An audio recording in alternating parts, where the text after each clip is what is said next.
आज की कहानी को सब्सक्राइब करें और बेल आइकन को दबाना बिल्कुल भी ना भूलें।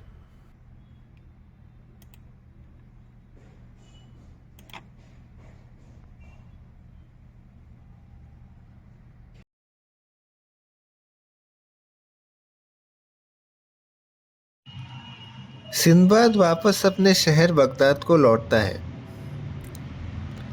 वह जल यात्रा करके बहुत सारे गहने एवं रत्न इकट्ठा करता है। वह रत्नों से बहुत सारा धन प्राप्त करता है और उसी धनराशि से घर बनाता है। कुछ दिनों के बाद सिंदबाद अपनी तीसरी जल यात्रा करने का निर्णय लेता है। वह अपने साथियों संग बलसोरा के लिए रवाना होते हैं। उनका जहाज बहुत सारे द्वीपों को पार करते हुए जाता है। वे सभी जब समंदर को पहुंचते हैं तभी एक भीषण तूफान आता है। समंदर का बहाव इतना अधिक था कि जहाज बहुत हिल रहा था।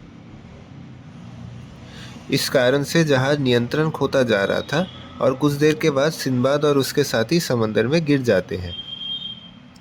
जहाज का कप्तान उन सबको बचाने की कोई तरकीब सोचता है। कप्तान फौरन उनको बचाने के लिए एक नाव भेजता है।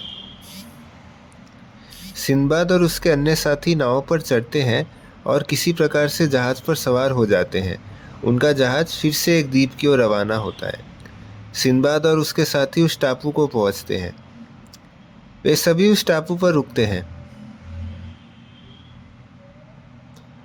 वे सभी टापू पर भोजन करते हैं और उस टापू पर थोड़ी दूर पर एक हवेली थी जो डरावनी लग रही थी। वे उस हवेली के चारों ओर कंकाल और हड्डियां देखते हैं। यह देखकर सिंदबाद और उसके साथी वापस हवेली से लौट आते हैं। वे थोड़ी दूर तक जाते हैं तभी उन्हें किसी के पीछे आने का महसूस होता है।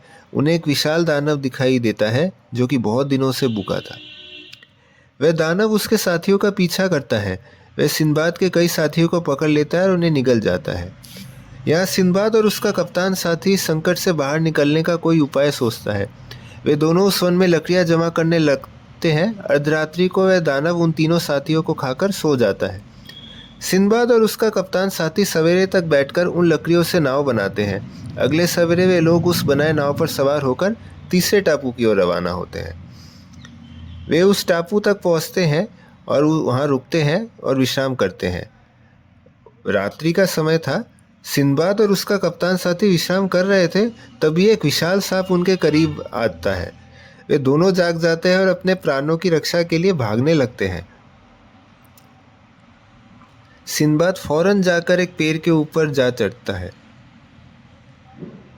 वह सांप जाकर कप्तान साथी को निगल जाता है। सिंदबाद यह देखता है और चुपचाप से पेड़ से उतरकर दूर भाग जाता है और उस टापू के दूसरे किनारे को जा पहुंचता है। वहां एक जहाज समुंदर से गुजर रहा था।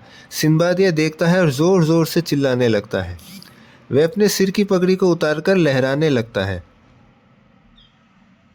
उस जहाज का कप्तान उसके इशारे को देखता है और उसकी सहायता के लिए उस टापू पर नाव भेजता है। उस नाव पर दो लोग सवार थे जो सिंदबाद उस जहाज पर चढ़ता है। वह उस जहाज पर अंततः सवार होता है और उसके कप्तान से मिलता है। सिंदबाद उसे अपना परिचय देता है और वह एक रोमांचक सफ़र करने को आया था वह उसे बताता है। वह कप्तान उत्साहित होता है और उसे अपने संग बलसोरा ले जाता है। कुछ दिनों के बाद सिंदबाद सुरक्षित अपने निवास स्थान बगदाद को पहुंच जाता है।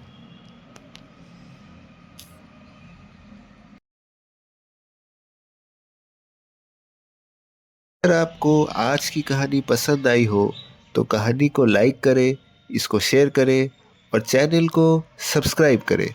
नमस्कार।